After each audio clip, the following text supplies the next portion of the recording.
My wife of 15 years had been sleeping with our neighbor since before we got married, and all three of my kids aren't even mine. Hey Reddit, so I'm Ethan, 38, and I'm about to tell you a story that's going to make your jaw drop. I've always been the good son, the responsible one. Took over the family business, married young, had kids, the whole 9 yards. My younger brother, Caleb, is the artist, the free spirit. Always the disappointment, which looking back kinda put me in a weird position of power in the family, like I had to be even more perfect. I'm starting to think that whole dynamic messed me up. I thought I had the perfect life. Stable, predictable, turns out it was all a lie. I'm still trying to wrap my head around everything. How could she do this to me, to our kids, to our family? Where do I even begin? It was our 15th anniversary. I threw a barbecue, invited the whole neighborhood, including, ironically, him, Mark, Mr. Perfect Lawn next door. I was grilling burgers, feeling pretty good about myself. Lily, my 10-year-old, was supposed to be helping Olivia set up the dessert table in the new pool house. I'd spent months renovating it, mostly myself, another feather in my responsible husband cap. And that's when I saw it. I went to grab a case of soda from the pool house, and through the window, I saw them. Olivia and Mark. Kissing, not just a peck, a full-on passionate movie-style kiss. My stomach lurched. I felt like I was going to be sick. I stumbled back, the sodas clattering to the ground. Lily came running out, her face pale. "Daddy," she whispered, "Mommy's kissing Mr. Mark." No, no, no, no, this couldn't be happening. My perfect little world was crumbling around me. I felt a wave of nausea wash over me, my hands shaking. I wanted to scream, to break something, but I just stood there, frozen. I went inside, confronted Olivia. I kept my voice low, trying not to cause a scene in front of everyone. "Lily saw you," I said, my voice trembling. "With Mark." Her response, cold, dismissive. "Oh, Ethan, don't be so dramatic, it was nothing." Nothing. My entire world was collapsing, and she called it nothing. The rest of the party is a blur.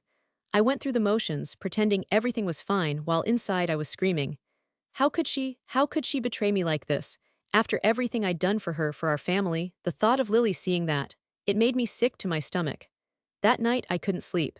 My mind raced, replaying that image over and over. I felt like I was drowning in a sea of betrayal and disbelief. This was my life, my perfect life, and it was all a lie. Okay, so the barbecue was just the tip of the iceberg. The real explosion happened a few days later. I was a wreck, barely functioning. Couldn't eat, couldn't sleep.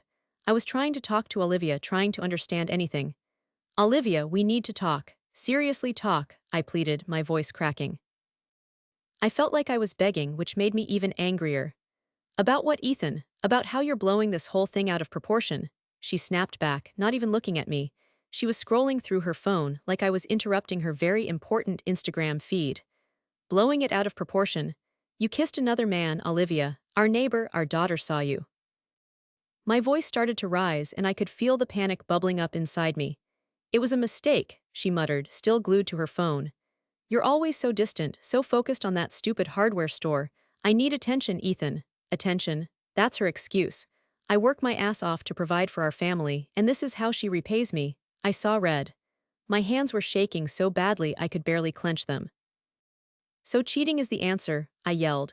"Is that what you're saying, that I drove you to this?" "Don't twist my words, Ethan. You're always playing the victim," she said, finally looking up at me, her eyes full of disgust. Was she actually disgusted with me? Victim? I'm the victim here, Olivia. You're the one who cheated. I was pacing now, my heart pounding in my chest. I felt like I was going to have a heart attack. Then my mom called. Perfect timing, right? Olivia answered, putting her on speakerphone. I knew this was going to be bad. "Olivia, honey, are you okay? Your father and I are worried about you. Ethan's being unreasonable, isn't he?" My mom's voice dripped with concern. For Olivia, unreasonable, unreasonable. My own mother was taking her side. I wanted to scream. Olivia sighed dramatically. "He's just being Ethan, Mom. He can't see past his own nose. He thinks this whole thing is all about him." My mom clucked sympathetically. "Men, am I right? They just don't understand. You try to talk to him, honey. He needs to understand that marriage takes work. Sometimes people make mistakes." Mistakes? Sleeping with the neighbor isn't a mistake, it's a betrayal. A deliberate, calculated act of betrayal. I couldn't take it anymore. I grabbed the phone from Olivia. "Mom, are you seriously defending her right now? She cheated on me, with Mark." My mom's voice turned icy. "Ethan, don't you dare raise your voice at me. I know you're hurting, but you need to be there for Olivia. She's the one who's really going through a tough time right now. You need to be a man and support your wife." support my wife. I felt a wave of nausea wash over me. This wasn't normal. This wasn't how families were supposed to react. This was toxic. I hung up the phone, my hands shaking. I looked at Olivia, her smug expression making my blood boil. In that moment, I knew there was no coming back from this. This wasn't just a marriage in trouble. This was a family completely and utterly broken, and I was trapped in the middle of it. 2 weeks later, and things have gone from bad to worse. It's like my entire family has decided I'm the villain in this story. They're acting like I'm the one who destroyed everything, not Olivia. I'm starting to feel like I'm losing my mind. My parents came over for dinner last night, more like an intervention. It was brutal. My dad barely looked at me, and my mom, well, she went full mama bear on me. Except she was protecting the wrong cub. Ethan, she started, her voice tight with disapproval. Olivia told us everything. You need to apologize to her. I stared at her, dumbfounded. Apologize for what? For finding out she's been sleeping with the neighbor for our entire marriage. My dad finally chimed in, his voice low and menacing. Don't you dare speak to your mother that way. Olivia made a mistake. We all make mistakes. A mistake. I laughed, the sound harsh and hollow. Sleeping with another man for 15 years, having 3 kids with him and passing them off as mine, that's not a mistake, Dad, that's a deliberate, calculated betrayal. My mom's eyes narrowed. Don't you dare use that tone with your father. Olivia is still the mother of your children. My children, I scoffed. The words felt like acid in my mouth. Newsflash, Mom, they're not my children. They're Mark's children. The room went silent. My parents exchanged a look, a mixture of shock and pity. For Olivia, I couldn't believe it. Ethan, my mom said softly, you need to let this go. For the sake of the children, they need their mother. They need a mother who isn't a lying, cheating adulterer, I shot back, my voice rising. And they deserve to know the truth. My dad slammed his hand on the table. Enough. You're being unreasonable. Olivia is staying. You need to accept that and move on. Staying, in MY house, with MY, not my kids. I felt a surge of anger so intense I thought I was going to explode. Then my Aunt Carol called. Apparently, word had spread like wildfire through the family grapevine. And of course, everyone was taking Olivia's side.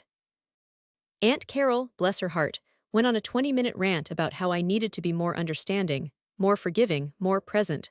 Present. I was working my ass off to provide for my family, and she's telling me I wasn't present enough. Are you kidding me? I'm starting to feel like I'm in some kind of twisted reality show where everyone's gaslighting me. My own family is turning against me, protecting the woman who systematically destroyed my life. I'm losing sleep, I can't focus at work, and I'm starting to feel genuinely afraid. Afraid of what they'll do next. Afraid of what I might do. I spoke to Dr. Ramirez about it. She says I'm experiencing a normal reaction to an incredibly traumatic situation. She keeps telling me to focus on myself, on my healing. But how can I heal when my entire world is on fire? I know I need to do something. I can't just sit here and let them walk all over me. I need to fight back. I need to protect myself. I need to find a way out of this nightmare. I finally broke down and told my brother Caleb everything. It was hard, you know. He's always been the free spirit, the one who doesn't really deal with, well, real life. I always felt like I had to be the strong one, the responsible one, so admitting this whole mess to him felt like admitting weakness. Caleb, I started, hesitant. I need to talk to you about something, about Olivia. He looked up from his sketchpad, a concerned look on his face. What's up, Ethan? You look like you haven't slept in days. He wasn't wrong. I took a deep breath. Olivia, she's been having an affair. Caleb's eyebrows shot up. Whoa, seriously, with who? Mark, our neighbor. I felt a fresh wave of shame wash over me, even saying it out loud to my own brother. Mark, Mr. Perfect Lawn, no way. He looked genuinely shocked. I nodded, the words tumbling out now. Lily saw them, in the pool house, on our anniversary. Caleb was silent for a minute, taking it all in. Then he said something that completely floored me. Ethan, he said, his voice gentle, you've always put everyone else first. Mom, Dad, Olivia, the kids, the store, everyone but yourself. You've bent over backward your entire life trying to live up to everyone's expectations. Maybe Olivia's affair isn't just about her. Maybe it's a symptom of a bigger problem. I stared at him, dumbfounded. A bigger problem? What was he talking about? Think about it, Ethan, Caleb continued. You've always been the good son, the responsible one. You took over the hardware store, you married young, you had kids. All because it was expected of you. Did you ever actually want any of it? Or were you just playing the role everyone wanted you to play? His words hit me like a ton of bricks. He was right. I'd never really stopped to think about what I wanted. I'd always just done what was expected of me. Doctor.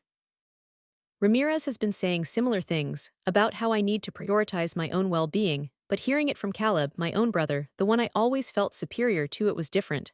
I don't know, I stammered, my voice cracking. I thought I was doing the right thing. Caleb put his hand on my shoulder. Ethan, there's no right thing in a situation like this. There's just what's right for you. You need to start thinking about what you need, what you want. You can't keep sacrificing yourself for everyone else. It's not healthy, and it's not fair to you. Hearing him say that, hearing him validate my feelings, it was like a dam broke inside me. I started to cry, the tears I'd been holding back for weeks finally flowing freely. For the first time since the barbecue, I felt a glimmer of hope. Maybe, just maybe, I could get through this. Maybe I could finally start living for myself. It was late. Lily had a school project, something about family history. I was helping her sort through old photo albums, trying to find pictures of her grandparents when they were young. I was still a wreck, barely functioning, but I was trying for Lily. We were laughing over some ridiculously embarrassing photos of my dad in bell bottoms when I stumbled across a picture of Olivia, pregnant with Lily. Something felt off. I grabbed another album, this one specifically from when Lily was a baby. I flipped through the pages, looking at the dates stamped on the back of the photos. And that's when I saw it. The dates. They didn't match up. Lily's baby photos were from months earlier than the picture of Olivia pregnant with her. My blood ran cold.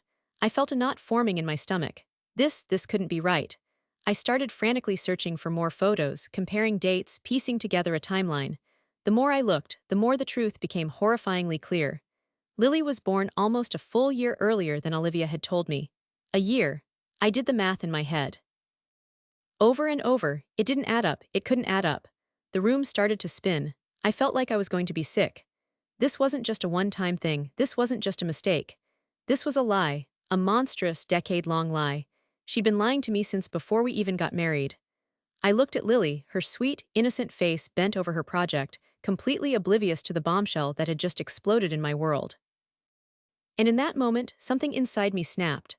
The last shred of hope, the tiny sliver of doubt that maybe, just maybe, we could salvage something from the wreckage of our marriage, it vanished. I was done. I was absolutely, irrevocably done. The world shifted. It wasn't just anger, though God knows there was plenty of that.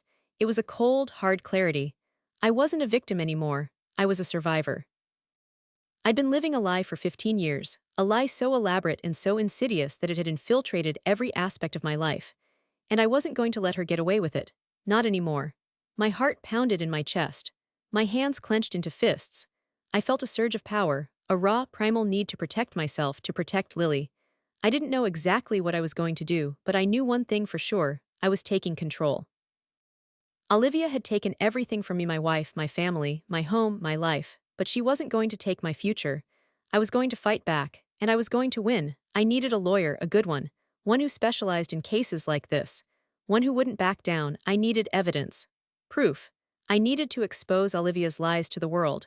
I needed to protect myself. And most importantly, I needed to protect Lily. This wasn't just about me anymore. This was about my daughter, and I would do whatever it took to make sure she was safe. Reddit, I knew I couldn't just walk into a confrontation with Olivia and my family blindly. They had the perfect family narrative locked down, and I needed to be prepared to shatter it. I went into full-on strategic mode. First, I needed hard evidence. Those photo albums were my starting point. I scanned every single picture, meticulously documenting the dates. The discrepancy with Lily's birth was glaring, irrefutable. Then I started digging deeper.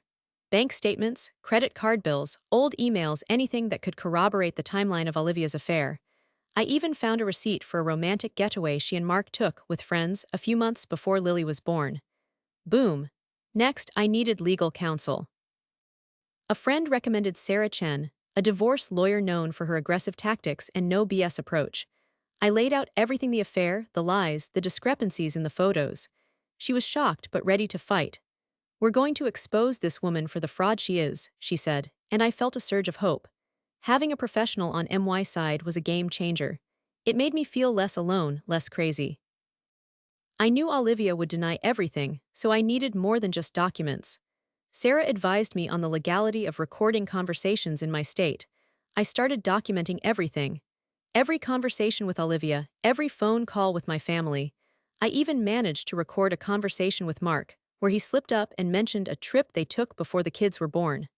Checkmate. But gathering evidence wasn't enough. I needed to prepare myself mentally and emotionally. This wasn't just a legal battle, it was a war for my life, my sanity. I continued seeing Dr. Ramirez, and she helped me process the anger, the betrayal, the grief. She also helped me develop strategies for staying calm and focused during the inevitable confrontation. Mental fortitude was key. I also reached out to Caleb. He'd been surprisingly supportive, understanding that this wasn't just about the affair, but about me finally taking control of my life. He helped me see the bigger picture, helped me understand that I deserved better than this. Having him in my corner, someone who truly understood what I was going through, was invaluable. Brotherly support who knew. I knew the confrontation was going to be brutal, but I was ready. I had my evidence, my lawyer, my therapist, my brother. I had the truth. And most importantly, I had a newfound sense of self-worth, a determination to fight for myself and for my future. Olivia had underestimated me for years, but not anymore. This time I was coming for everything. The air in Sarah Chen's office was thick with tension. Olivia sat across from me, radiating an icy composure, Mark beside her, looking like a deer caught in headlights. My parents flanked Olivia, their faces etched with disapproval, like I was the one causing all the drama. Sarah sat next to me, a reassuring presence amidst the hostility. Lily wasn't there, thankfully. Sarah had advised against it. Ethan, my mother began, her voice dripping with condescension, this is ridiculous. Can't we just talk this out like adults? We are talking, I said, my voice steady despite the tremor in my hands. I placed a stack of photos on the table. These are pictures of Lily as a baby. Notice the dates. Olivia's eyes flicked to the photos, her composure faltering for a fraction of a second. What about them? She asked, her voice tight. They were taken months before the picture of you pregnant with her, I said, my voice rising slightly. Lily was born almost a full year earlier than you told me. Olivia's face paled. Mark shifted uncomfortably in his seat.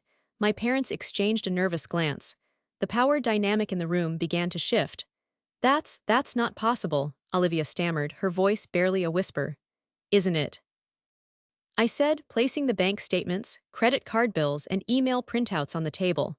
These document a romantic getaway you and Mark took a few months before Lily was born. A getaway you claimed was with friends. Olivia's eyes darted around the room, searching for an escape. Mark avoided my gaze. My parents' faces were masks of shock. And this, I said, my voice shaking with barely controlled anger, is a recording of a conversation I had with Mark, where he mentions a trip you took before the kids were born. I played the recording, Mark's voice echoing through the room, a damning confession. Olivia's carefully constructed facade finally crumbled. She burst into tears, a pathetic display of crocodile tears. It was a mistake, she sobbed. I was young. I didn't know what I was doing. A mistake, I scoffed. A 15-year-long mistake that resulted in 3 children who aren't even mine. The room went silent. Everyone stared at me, their faces a mixture of disbelief and horror. WHOSERTHEYOLIVIA, I roared, the question echoing through the room. Tell me, tell them, tell everyone the truth. Olivia flinched, her eyes darting to Mark. He looked away, shame etched on his face. They're Marks, she whispered, her voice barely audible. The truth, spoken aloud, hung heavy in the air. My parents gasped, their faces drained of color. Mark shrunk in his seat, looking utterly defeated. All 3 of them, I pressed, needing to hear her say it, needing the confirmation of my worst fear. Olivia nodded, her shoulders shaking with sobs. Yes, she whispered, all of them. In that moment, I felt a strange sense of relief. It was a twisted, painful relief, but relief nonetheless. The truth was out, the charade was over. Sarah took over, her voice calm and professional. We have irrefutable evidence of adultery, fraud, and paternity misrepresentation, she said, addressing my parents and Mark. Mr. and Mrs. Peterson, I'm afraid your daughter has not only betrayed her husband, but has also deceived her entire family. Mr. Mark, you are implicated in this deception as well, and you will face legal consequences. My parents looked at me, their eyes filled with a mixture of shame and regret. They finally saw the truth, the extent of Olivia's betrayal, and in that moment I knew I had won. I had exposed the lie, and I had taken back my life. It wasn't the life I thought I had, but it was my life, and I was finally free. It's been 6 months since that day in Sarah's office. 6 months since the truth detonated, shattering the illusion of the life I'd built. The fallout was messy, to say the least. Immediately after, my parents were speechless. Shocked, I guess is the word. They finally saw Olivia for who she really was. The apologies came later, awkward and hesitant, but they came. My dad even offered to help me buy Olivia out of the hardware store. I declined. I needed a clean break. The divorce was finalized surprisingly quickly. Olivia didn't fight much. She knew she was caught. I was granted primary custody of the kids, which still feels surreal considering they aren't biologically mine. No child support, thankfully. Sarah Chen is a badass. Olivia and Mark, last I heard, they're not together anymore. Karma, I guess. It's been a roller coaster with the kids. They're young, and this whole thing has been incredibly confusing for them. There's anger, resentment, sadness. A lot of questions I don't have the answers to. We're in family therapy, and it's helping, slowly. Lily seems to understand the situation a bit better, but the younger two, it's tougher. They still ask about Olivia, about going home. That one stings. This is their home now, just me and them. My relationship with my brother, Caleb, is stronger than ever. He's been my rock through all of this. He comes over for dinner a few times a week, helps with the kids. It's weird, but he's become the responsible one now in a way. He's the one I lean on. Who would have thought? I'm still seeing Dr. Ramirez. She's helped me process the trauma, the betrayal, the grief of losing, well, everything I thought I had. I'm learning to prioritize myself, to figure out what I want. I've even started taking pottery classes with Caleb. It's surprisingly therapeutic. I'm not good, but I'm getting there. I'm not going to lie, there are days when I still feel the sting of betrayal, the weight of everything I've lost. But I'm also starting to feel a sense of freedom. I'm free from the lie, from the expectations, from the suffocating weight of a life that wasn't even mine. I'm rebuilding, piece by piece, creating a new life, a real life for myself and my kids. So, Reddit, that's my story. A story of betrayal, resilience, and the unexpected strength that comes from facing your worst nightmare. Has anyone else gone through something similar? How did you cope? How did you rebuild? Any advice for navigating the complexities of co-parenting with someone who, well, I could really use some perspective.